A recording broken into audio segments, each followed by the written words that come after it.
ドクター。ああ、緊張しないでください。検査の催促に来たわけじゃないんです。ただ、少しここにいたくて。このロドスでは何も変わってないのは、ドクターの執務室だけですよね。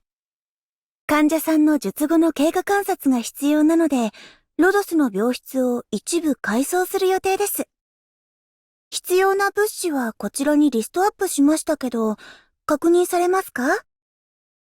はい。こうした仕事は、今私が担当していますよ。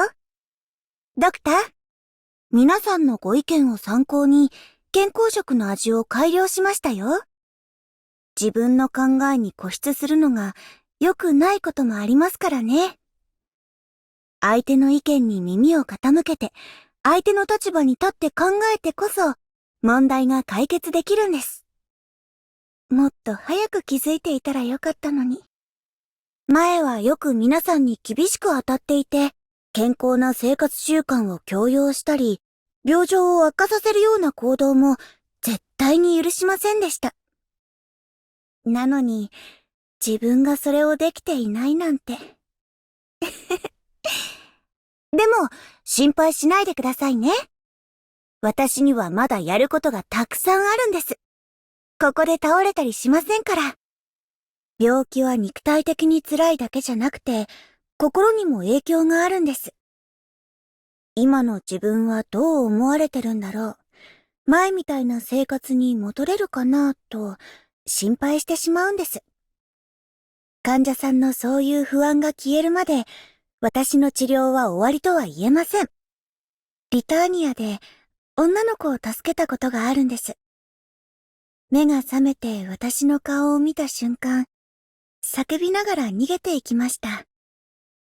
キャプリニーとサルカズの角ってそんなに変わらないと思ってたんですけどね。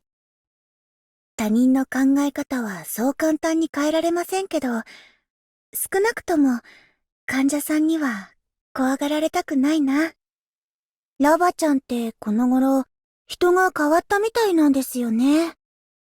注意しなくても早寝早起きするし、お説教される時もあんまり口答えしなくなって、それでなんだかかえって心配しちゃうんです。ドクター、もし疲れたり辛いと感じたら何でも私に話してくださいね。喜んで聞きますから。このフルートですか？実はこれ、アーツユニットなんですよ。ビセハイムから持ち帰ってきたものです。私はあの場所で、初めてアーツで人を傷つけ、初めて目の前で永遠に友人を失いました。これを手にするたびに、あの時の気持ちが蘇るんです。回復した患者さんを嬉しい気持ちで送り出し、かつての仲間に微笑みながら別れを告げる。みんなそれぞれ違う理想を持って、異なる道を歩いても、きっと何かが残るはずです。ドクター、今日は一緒にお食事してもいいですか？ラバちゃんも呼んできましょう。ドクターはお仕事だとしっかりしてるんですけど、それ以外はまるで子供みたいですね。またそうやって机で眠っちゃって。何回も注意したんでしょ？背骨を痛めちゃうし、風邪もひいちゃいますって。もし私がいなくなったら、ドクターはちゃんと自分の面倒を見れるんでしょうか？ドクター、ただいま戻りました。ドクター？今回の外勤任務は期間が長かったですけど、だからって知らない人みたいな顔はやめてください。医療オペレーター、ハイビスカス。帰還しました。みんな一人前になりましたね。これも悪くないです。A1 招待でみんなと一緒に訓練してた日々を思い出しますね。みんな本当に成長しましたよ。私も経験したことすべてに意味があるって言えるように、これからも努力を続けます。病気や怪我は薬と手術で治療できますが、恨みと偏見がもたらした苦しみは、どうやって治せばいいのでしょうか。ドクター、私は心を癒せる人になりたいです。失望はさせません。今度こそ、きっと皆さんのことをお守りします。体調ですか？今までこういうお仕事は私の役目ではなかったんですけど。いいえ、辞退はしません。安心して、私が背中をお預かりします。仲間は傷つけさせません。皆さんの安全は私が保証します。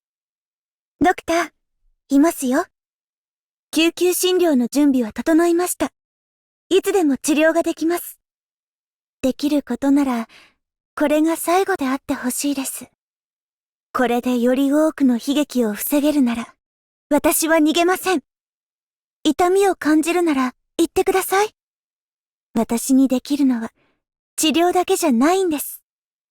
止まって、これ以上無意味に怪我することないよ。傷つけるのは癒すよりもずっと簡単です。でも、これって誇れることなんでしょうか。皆さんが無事に帰ってこれて、本当によかった。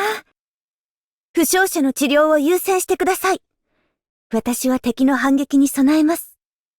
やっぱり私は、皆さんを守れませんでした。ベッドに空きができましたね。ドクター、ご用でしょうか？ドクター、こちらが今日の健康食の献立です。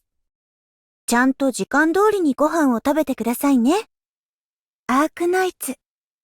ドクター、お仕事と体調管理は同じくらい大事なことですからね。どっちもおろそかにしちゃダメですよ。